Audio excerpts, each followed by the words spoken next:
Van Johnson, the golden boy of Metro-Goldwyn-Mayer. With that all-American smile, red hair, and effortless charm, he was the heartthrob of the 1940s, gracing screens in wartime romances and musicals that lifted a nation's spirit. But behind the polished image, beneath the studio-manufactured perfection, was a darkness he kept hidden for decades. Only near the end of his life, when the bright lights had faded, did Van Johnson finally whisper the truth? Join us as we reveal the truth behind his life. But do you believe classic Hollywood stars were free to be themselves? Type 1 for yes or no for no in the comments. And now, let's dive right in. The secret behind the marriage. In the golden age of Hollywood, image was everything, and no studio was more obsessed with image than MGM. They crafted Van Johnson as the wholesome boy next door, a war hero in films, a clean-cut bachelor in real life. But this image came at a steep price. Because the real Van Johnson didn't fit the mold. In the golden age of Hollywood, when public image meant everything and studio contracts governed stars like royalty, some stories unfolded not just on screen but in whispered conversations behind the velvet curtain. One such story began to simmer in early 1947, involving three well-known names in the Hollywood scene: Van Johnson, the fresh-faced, all-American heartthrob; Keenan Wynn, a rugged character actor known for his gravelly voice and larger-than-life presence; and Eve Abbott, a poised and beautiful former stage actress often seen on the arms of powerful men at industry galas. Eve had been married to Keenan Wynn for years. Theirs was a marriage marked by the frenetic rhythm of studio lots, cocktail parties, and Keenan's rising star as a reliable character actor. But something shifted behind closed doors. And then came January 24th, 1947, the day Eve's divorce from Keenan was finalized. Just 24 hours later, she was walking down the aisle again, this time not with a stranger or a distant suitor, but with Keenan's close friend, Van Johnson. The suddenness of the wedding stunned Hollywood insiders. It wasn't just fast, it was suspiciously fast. Rumors buzzed louder than flashbulbs. Why had Eve left Keenan? Why had she married Van so soon? And what role had Johnson played before the divorce was even finalized? Few dared to speak openly, but behind closed doors, the truth was whispered. Johnson, whose boy-next-door image had been carefully cultivated by MGM, had always faced quiet speculation about his private life. In an era when studios had the power to bury stories and manufacture romance, his friendship with Keenan Wynn had offered him safety, companionship, and perhaps something more hidden. Some insiders believe the marriage to Eve was arranged or encouraged as a form of damage control. Van Johnson's charm was bankable. His career depended on fans believing he was the ideal husband material. A sudden wedding to a woman fresh from a marriage to his friend helped solidify that illusion. Whatever the real motivations, the show went on. In 1948, Van and Eve welcomed a daughter, Skylar Johnson. For a time, they appeared the picture of post-war domestic bliss. Van stepped into the role of father not only to Skylar, but also to Eve's two sons from her previous marriage, Ned Wynn and Tracy Keenan Wynn. The boys grew up in the shadow of both men, with Tracy eventually making his own name as a talented screenwriter. But not even the brightest spotlights can completely erase shadows. The marriage between Van and Eve was never quite what it seemed. A complex and tragic story. For decades, Van Johnson and Eve Abbott appeared to the public as a picture of post-war, marital bliss, a golden couple formed under the warm glow of Hollywood lights. With their smiling photographs in movie magazines and the birth of their daughter, Skylar. In 1948, it was easy to believe they were just another successful love story in the dream factory. But appearances in Hollywood are often just that, appearances. Beneath the surface of this seemingly conventional household lay a truth that neither cameras nor fan magazines could capture. A truth that Eve Abbott herself would only dare to share long after the studio lights had dimmed. Eve passed away in 2004 at the age of 90. In the quiet that followed, a bombshell emerged, a prepared statement she had written before her death, revealing a secret she had carried for nearly 60 years. Her marriage to Van Johnson, she disclosed, had not been a union of love, but one of convenience, strategy, and survival. According to Eve, the entire arrangement had been orchestrated by MGM, the powerful studio that managed Van Johnson's career with a vice grip. The reason? To protect the bankable image of one of their most beloved stars. Persistent rumors had followed Johnson for years. whispering about his sexuality in hushed tones behind studio doors. In an era when being openly gay could mean the death of a career and, often, personal ruin, MGM executives moved swiftly and decisively. They needed their big star to be married, Eve wrote bitterly, to quell rumors about his sexual preferences. And unfortunately, I was the only woman he would agree to marry. She described being selected not as a partner, but as a carefully chosen prop in a studio-engineered charade. The wedding took place just one day after her divorce from Van's close friend, character actor Keenan Wynn, a fact that raised eyebrows even in the tolerant gossip culture of 1940s Hollywood. The timing was too precise to be anything but deliberate.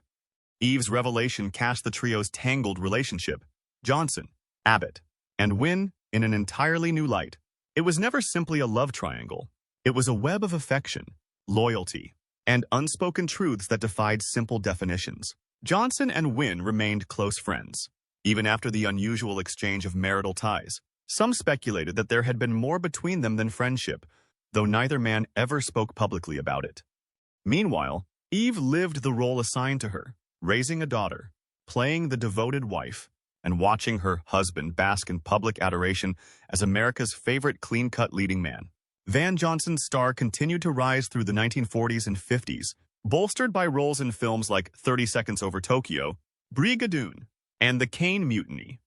Behind the scenes, however, their domestic life was cold and detached. Though Johnson took his role as a father seriously, Eve would later describe their home as one of quiet estrangement. The triangle? No one could untangle.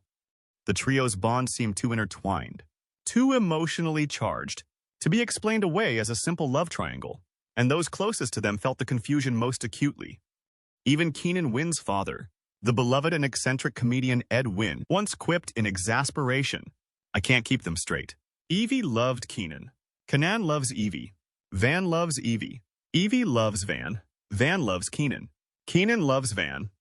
It was a joke meant to draw laughs, but beneath the humor lay a striking, unsaid truth. The lines between platonic loyalty and romantic attachment, between public roles and private identities, were blurred, intentionally so, perhaps by all involved. Ed Wynn's remark wasn't lost on Hollywood insiders, many of whom quietly speculated that the close friendship between Johnson and Wynn might have crossed emotional or even romantic boundaries. The idea wasn't far-fetched. In the post-war years, Johnson had become one of MGM's most bankable stars, clean-cut, handsome, and, above all, safe. But whispers of his homosexuality, or at least his sexual ambiguity, were circulating quietly through the corridors of Hollywood. Biographer Ronald L. Davis, in his study of Van Johnson's life and career, noted that it seems to have been well known in the film capital that Johnson had homosexual tendencies. It was the kind of thing everyone knew, but no one said out loud, at least not in public. In the 1940s and 50s, such rumors had the potential to destroy careers, reputations, and entire studio fortunes, which is why, despite what was known within industry circles, not a single hint of Johnson's alleged sexuality ever made it into the fan magazines or tabloid gossip columns. The silence wasn't accidental. It was enforced. At the center of this protective barrier was Louis B. Mayer, the iron-fisted head of MGM. Mayer, fiercely determined to uphold the image of his stars as morally upright and sexually conventional, considered any deviation from that ideal a direct threat to the studio's bottom line.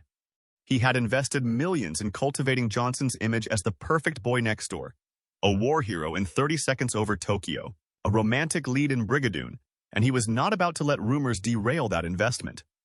According to studio lore, Mayer worked tirelessly to manage Johnson's public persona. He arranged photo ops, stage-managed interviews, and, according to Eve Abbott's posthumous revelation, even orchestrated Johnson's marriage to her as a means of silencing speculation. Johnson's friendships with male actors were quietly monitored, his movements subtly steered. The studio was determined to protect its product, and in those days, the stars were just that, products. Before we reveal the hidden truth Van Johnson carried until his final days, make sure to subscribe to our channel and hit the bell icon. We uncover the untold stories behind the faces of Hollywood's golden age. Unravel. Despite the fact that Johnson and Eve were married for more than 20 years, their marriage was not a joyful partnership. Over the course of the early 1960s, their relationship started to fall apart for good. Ned Wynn, Eve's son, claims that the moment that Van Johnson's behavior reached its breaking point was while he was appearing in The Music Man on London's West End. Johnson was playing the charismatic Professor Harold Hill in the play. During the course of this show, Johnson is claimed to have begun an affair with a male dancer who was far younger than everyone else in the cast. Ned asserted that Johnson fled his mother in order to be with a guy, or more accurately, a boy. The fact that he is the principal boy dancer lends credence to the accusations that had been lingering over Johnson for a number of years. The pair divorced in 1968, barely 4 years after Mayer's passing, when the protecting power of the MGM patriarch was no longer in place. The couple had split in 1961, and after a long time of estrangement, their divorce was formalized in 1968. In spite of the fact that the marriage between Van Johnson and Evie Wynne Johnson was depicted in public as being picture-perfect, as if it were something straight out of the golden era of Hollywood, the truth behind the scenes was far more complicated and ultimately sad. Despite the fact that studio pressure had a role in orchestrating the relationship, it was plagued from the very beginning by deception, contradictory expectations, and profound emotional scars that would take decades to heal before they were finally resolved. Evie, who had previously been married to Johnson's close friend and fellow actor Keenan Wynn, expressed her deepest regrets over her marriage to Van at one point when she was describing her former marriage. It was later in her life that she made the public admission that she would never have married Van Johnson if she had known that he was homosexual. This straightforward revelation shined a light on something that many people in the inner circles of Hollywood had suspected for a long time but had never openly addressed. In the middle of the 20th century, when suspicions of homosexuality could swiftly destroy careers, studios frequently controlled the personal lives of their stars in order to preserve a public image that was as pure as possible. MGM, the strong studio that oversaw Johnson's career, was known to exert significant influence over its stars. It is commonly thought that the marriage was highly promoted, if not overtly planned, by the studio in order to disprove persistent allegations about Johnson's sexuality. This is because MGM was known to exert great control over its stars. 1960 was the year when Evie finally filed for divorce after years of stress. The choice seemed to denote the conclusion of their turbulent relationship. Yet, the narrative did not come to a conclusion in such a straightforward manner. It came as a surprise when the couple reconciled for a short amount of time. In 1961, Evie came to London with Van when he was filming The Music Man, a musical adaptation of the play. Johnson portrayed the character of Professor Harold Hill on stage, but Robert Preston is more well known for playing the role in the film adaptation. It is possible that the journey was an attempt to make things right or merely a moment of lingering connection. But what ended up happening was that the attempts were fruitless. In 1968, the divorce was completed for good, bringing an end to their difficult marriage that had lasted for over 20 years. After some time had passed, Evie engaged in a bitter introspection over the effects that the marriage had on her life, both emotionally and financially. In a statement that she made in 1999, she disclosed the long-lasting wounds that the relationship had left behind. Van's lack of appreciation for what I did for him by being persuaded to marry him by MGM has caused me to be relegated to near poverty and to become bankrupt a few years ago. This is all because of Van's neglect of my financial situation. Her statements not only relate to the personal sacrifices she has made, but they also speak to the cost of living inside the illusion that the old Hollywood industry demanded of its stars and their families. The familiarity with Hollywood's circle and maybe the remains of the social life she previously enjoyed as the wife of a movie star were likely major factors in Evie's decision to settle down in Beverly Hills for a period of time, following the conclusion of her marriage to the actor. In the end, she moved to Florida, where she managed to spend her final years in relative anonymity until her death in July of 2004. Despite the fact that her tale is mostly obscured by Van's renown, it serves as a powerful reminder of the women who stood in the wings of Hollywood's leading men, sometimes at the expense of a significant amount of personal loss. Eve provided insight into Van Johnson's character and inner life, exposing a guy who was far different from the smiling and amiable parts that had made him famous. This was in addition to the complex web of his personal connections and public image. Even though Johnson was typically depicted as the boy next door or a loving war hero, Eve characterized him as being regularly sullen and emotionally explosive. This was in contrast to his cheery on-screen persona. A significant portion of his disposition, she believed, was a result of a traumatic and challenging upbringing. It was said that his father's rejection and emotional detachment left significant psychological scars on him, and his early life was ruined by a relationship with his father that was riddled with tension. On the other hand, she stated that Johnson had a very low tolerance for confrontation and stress. At the first hint of emotional distress or family trouble, he would quickly retreat into his own space and close the door, therefore isolating himself from people who were immediately surrounding him. His adult life and relationships were characterized by this pattern of emotional disengagement, which became a defining trait of his existence. Hardship and hope. Long before he became the golden boy of MGM, Van Johnson's life was shaped by abandonment, emotional distance, and a yearning for belonging. Born Charles Vandell Johnson on August 25, 1916, in the seaside city of Newport, Rhode Island, his early years were far from the idyllic image the studio would later project. He was the only child of Loretta Snyder and Charles E. Johnson, a Swedish-American plumbing contractor, but the comfort of a nuclear family was short-lived. When Van was just a toddler, his mother left the family, disappearing from his life and leaving a hole that would never quite heal. Her absence wasn't just physical, it cast a long emotional shadow over his childhood. His father, emotionally withdrawn and rigid in his expectations, struggled to provide not only for Van's material needs but also for his emotional well-being. As a result, young Van grew up in a house where warmth and affection were in short supply. The loneliness of an only child, especially one lacking maternal affection, became a quiet, constant companion. With little comfort at home, Van sought refuge elsewhere, most notably in music and the arts. He became a fixture in school plays, glee clubs, and marching bands. Performing offered something real and nourishing: applause, attention, and most importantly, connection. It was through these creative outlets that Van discovered his ability to charm an audience, to make people smile. The stage became both a sanctuary and a mirror, a place where he could become someone else, even if just for a while. After graduating from Rogers High School, Van made a bold move. He left behind the quiet streets of Newport and headed for New York City. He had no connections, little money, and only modest training. But he had something that couldn't be taught: determination.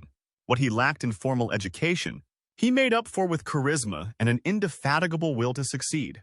The road wasn't easy. Van worked odd jobs and took bit parts wherever he could find them, gradually inching his way into the world of live theater and early film.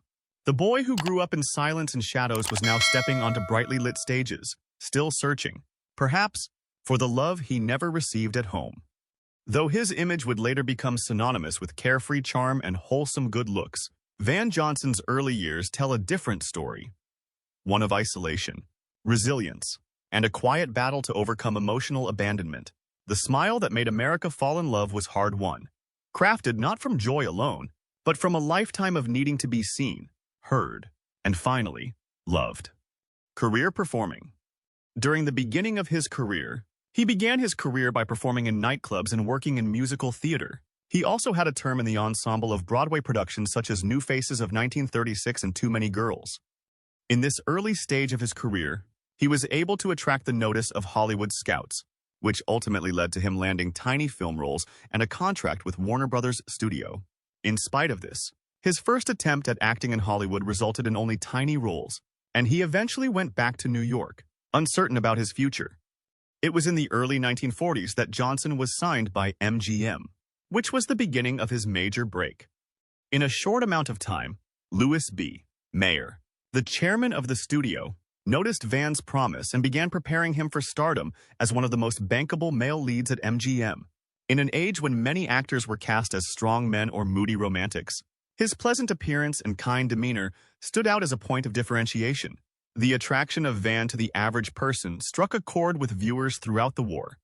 In the film A Guy Named Joe, which was released in 1943, he had an appearance alongside Spencer Tracy and Irene Dunne. In addition to being a huge hit, the picture was also the role that launched his career. Ironically, Johnson was engaged in an automobile accident that came dangerously close to taking his life while he was working on this movie. The accident left him with a metal plate embedded in his head. It was determined that he was unable to serve in the military during World War II due to the many ailments he had. As many leading men left Hollywood to serve in the military, Van Johnson stayed in the entertainment industry, where he established himself as a reliable and well-known face in both romantic dramas and patriotic pictures. Contrary to popular belief, his inability to serve in the military was a factor that helped his rise to prominence, as he became a surrogate on-screen hero for a large number of American families.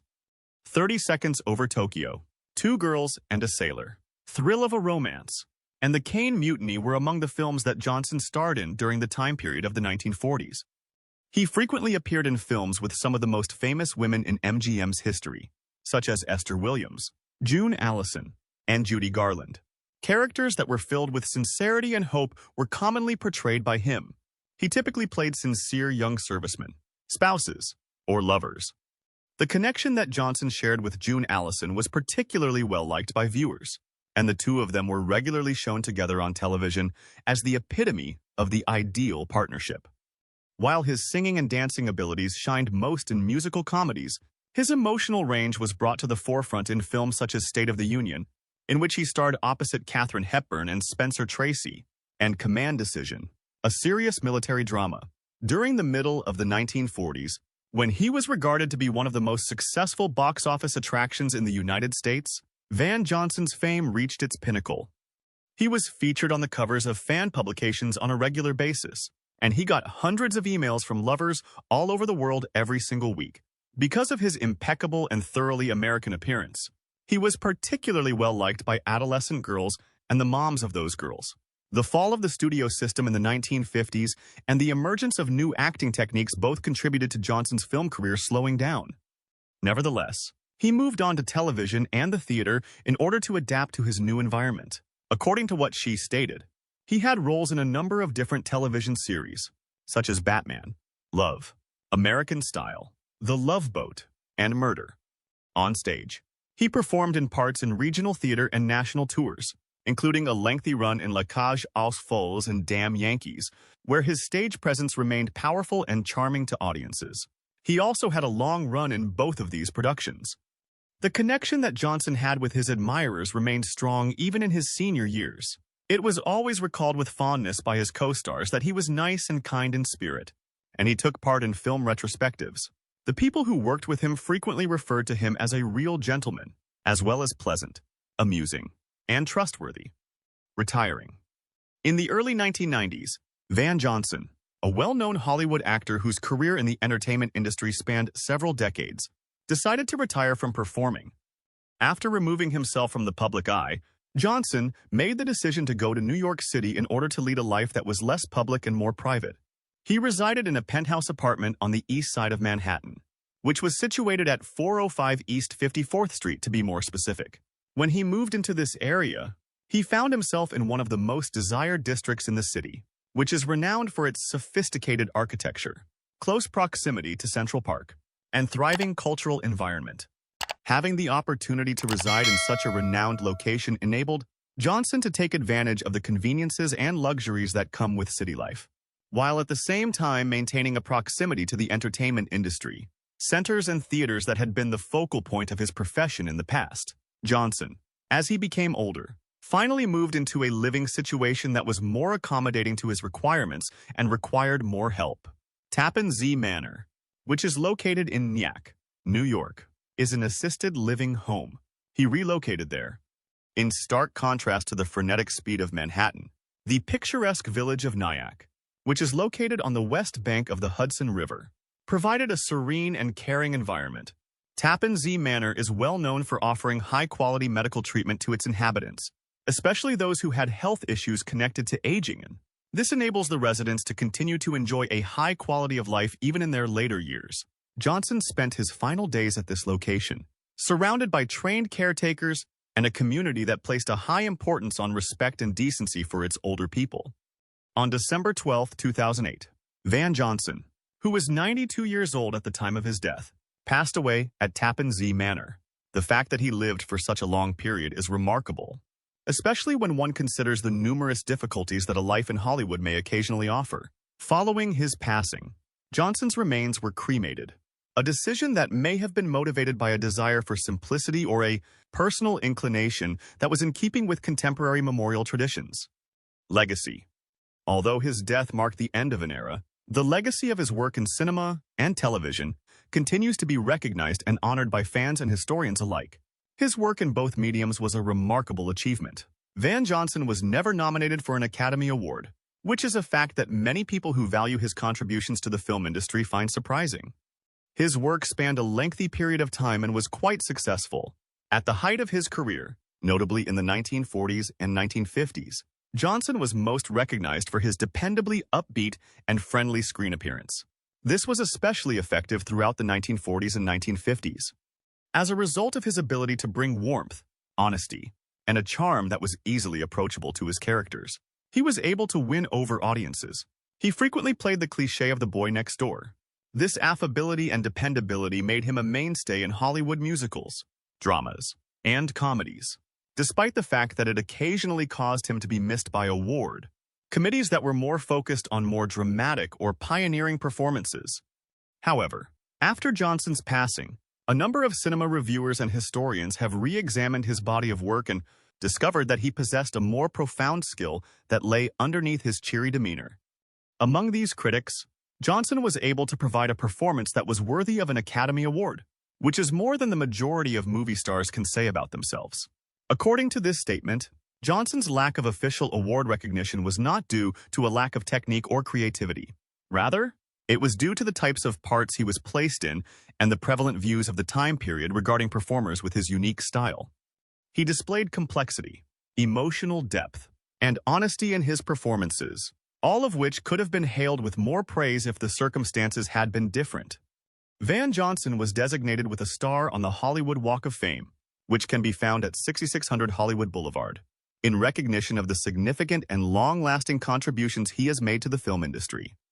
This renowned honor provides a physical reminder of his work for generations of fans and tourists, and it also acts as a public tribute to the effect that he has had on the American film industry.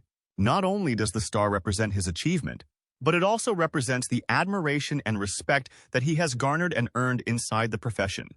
It ensures that even as the years pass, the name of Van Johnson will continue to be engraved into the very fabric of Hollywood history, marking a career that was characterized by professionalism, charm, and enduring appeal. The irony was that Johnson played the role of his life not on screen, but in his personal life. The wholesome bachelor, the charming family man, the romantic lead, all were characters in a performance designed for the press, not the heart. Eve Abbott's bitterness in her later years came not just from the dissolution of her marriage, but from the knowledge that she had been cast in a drama she never auditioned for. "I was it," she said of her role in Johnson's public life, "the only woman he would agree to marry." As for Keenan Wynn, his lifelong friendship with Johnson endured even after the marriage shift, further fueling speculation that there had always been something deeper between them. But if there were romantic feelings, they remained hidden behind the tight-lipped dignity of the era. In the end, the story of Van Johnson, Keenan Wynn, and Eve Abbott isn't just about personal relationships. It's about the tremendous pressure that Hollywood placed on its stars to live a lie, and the emotional casualties left in the wake of that deception. It's about the cost of pretending and the pain of playing a role for a lifetime, with no chance for a final curtain call. Do you think Van Johnson deserved better from Hollywood? Comment your thoughts below. We'd love to hear your voice. If this story moved you, like this video, subscribe, and ring that notification bell for more true stories behind the stars of old Hollywood.